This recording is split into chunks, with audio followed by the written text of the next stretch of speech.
Yo, what's up guys, it's Ablaze Monkey. We are back for another video. It is What If Week. I don't know if I want to keep that as the name. If you guys have a better idea for a name for when I do What If Week, you can tell me. But anyways, let's get into this. So What If Week, what is What If Week? So What If Week is essentially,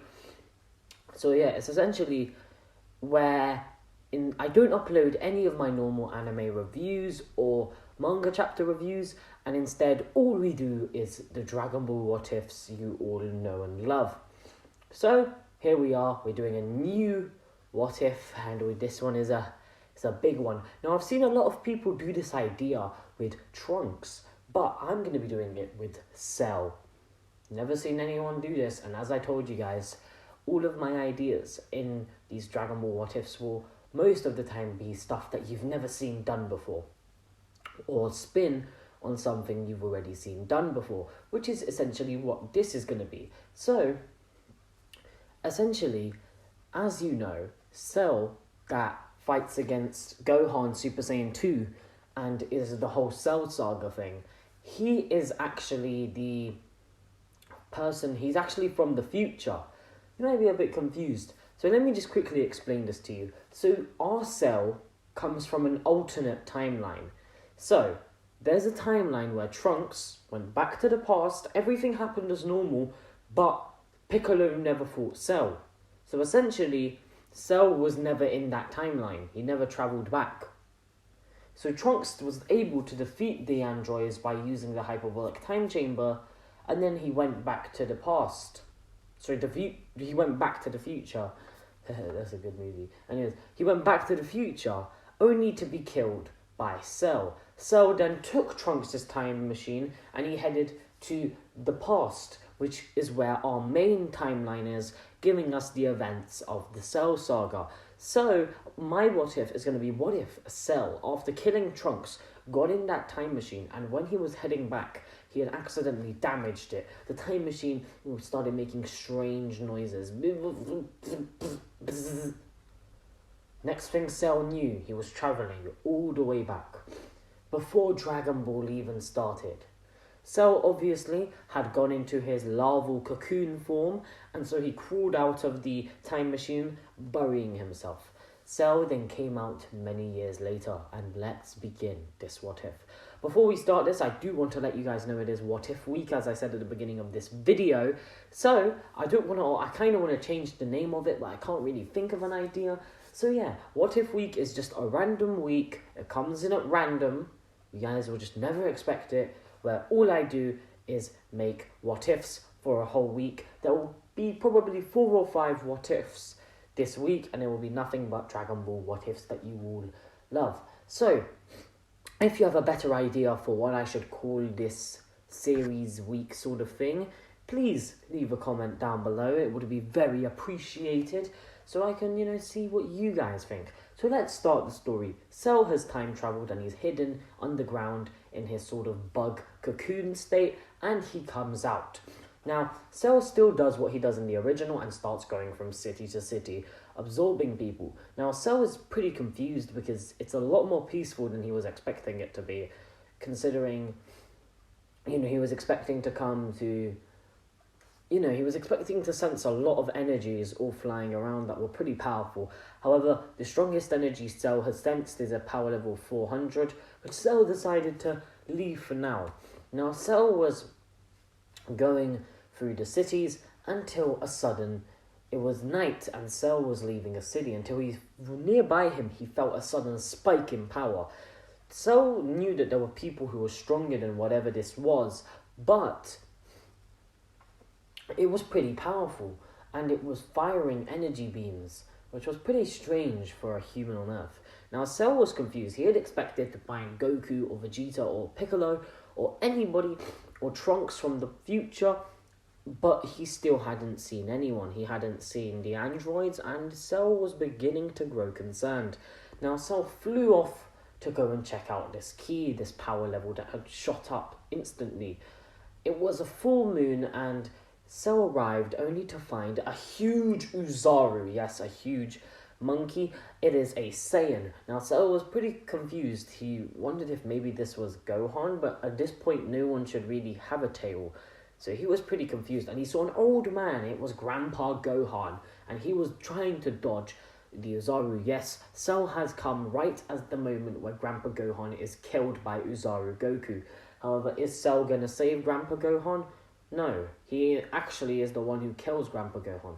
Cell realizes Uzaru Goku is going to kill Grandpa Gohan, so he decides he may as well just absorb the Bugman. So the Bugman may as well absorb Grandpa Gohan. He knows that Grandpa Gohan is pretty powerful, and he'll give him more energy than an average human would. Grandpa Gohan is killed by Cell. Cell now begins the battle with an Uzaru Goku, who is obviously Kid Goku. Now Cell fights against the Uzaru, and guys, do you know how powerful Cell is? Cell is even stronger than, I believe, Future Trunks. Like, Future Trunks would have to go Super Saiyan. The Future Trunks that, I've seen done in other What Ifs is strong, but this Cell is even stronger. So this Cell is easily able to defeat Uzaru Goku, and he fires an energy beam from one hand, which cuts Goku's tail off, making Goku go back into a child in his human state. Well, not human, in his normal form, base form thing.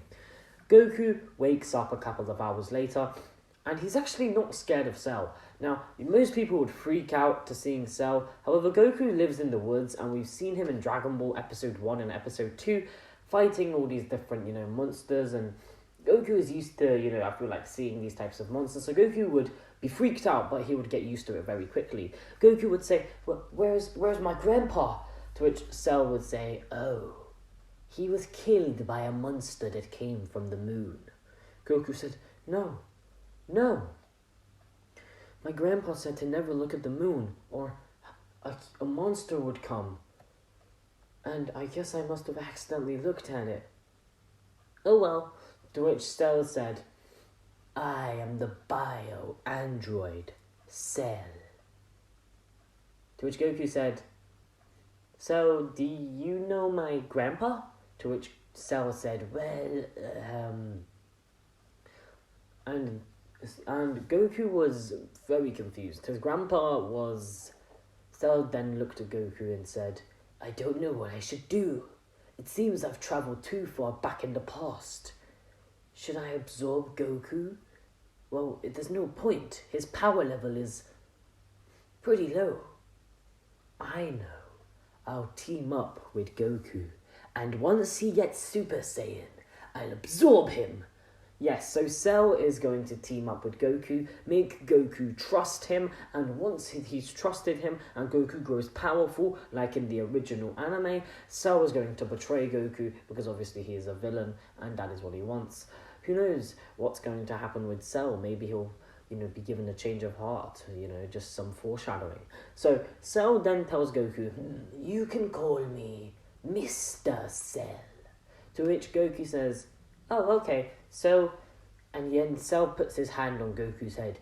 I'm sorry to tell you this, but the monster from the moon, it killed your grandpa. This was a very, very heavy thing to handle for Goku. And Goku was, he was distraught. However, Cell picked up a Dragon Ball, the 4-star Dragon Ball, which Goku had in his pocket, and he said to him, well, I suppose his soul must be in here, shouldn't it? Obviously, Goku assumed this, and Cell was just doing this to comfort Goku. He doesn't really know. So Cell and Goku would begin their training, and Goku would grow huge power level. He would grow so much. Now, guys, remember how powerful even a bug-perfect Cell is at this point in the story. By the end of Dragon Ball, the strongest power level was that of 400. However, with someone super powerful and from the future, it doesn't really matter, does it? Cell gives Goku, after their training, a power level of, we'll just round it up to 5,000. Obviously, it might be higher, but I don't want to make Goku too OP. So, after that, Cell teaches Goku many different techniques. Goku learns to fly. He also learns to use the power pole a lot better, because Cell is there to help him.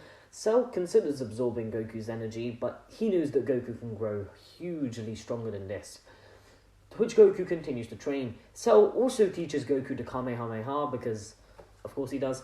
And he also teaches Goku how to use Ki and everything other like that. So one day, Cell has been staying at Mount Palsy, and one day Goku is out and about, and he runs into a mysterious woman in a car. It is Bulma. Now, Goku has a power level of 5,000, so Bulma Bulma fires the gun at him, and Goku easily catches it. Cell senses Goku's power level rise a tiny bit, to which he sees Goku.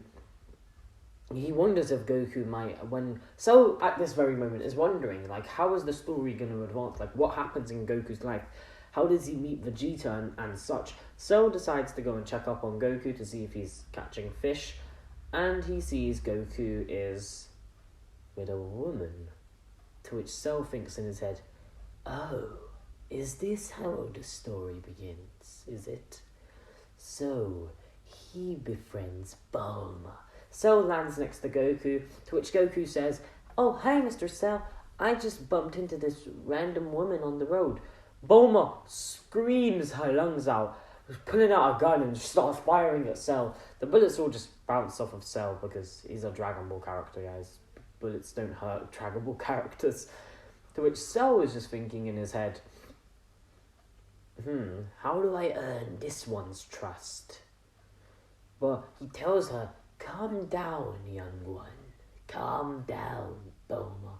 To which Bulma yells, how did you know my name? To which Cell needs to quickly think up an excuse. Well, Capsule Corp is very well known around the world. To which Bulma says, okay, I guess that makes sense.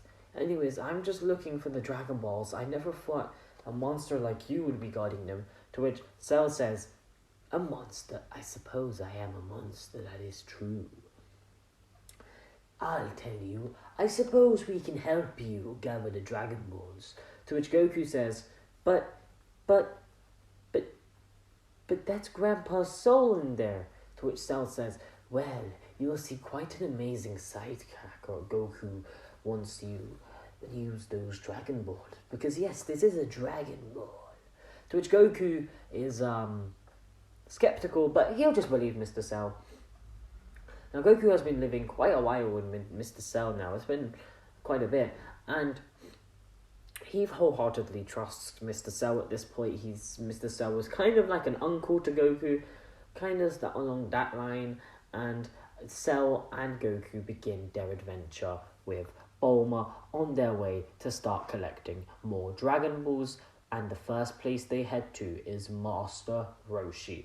So yes, they arrive at Master Roshi's at the beach, and obviously Bulma's panties don't get taken off this time. And this time Cell just takes the Dragon Ball from Master Roshi.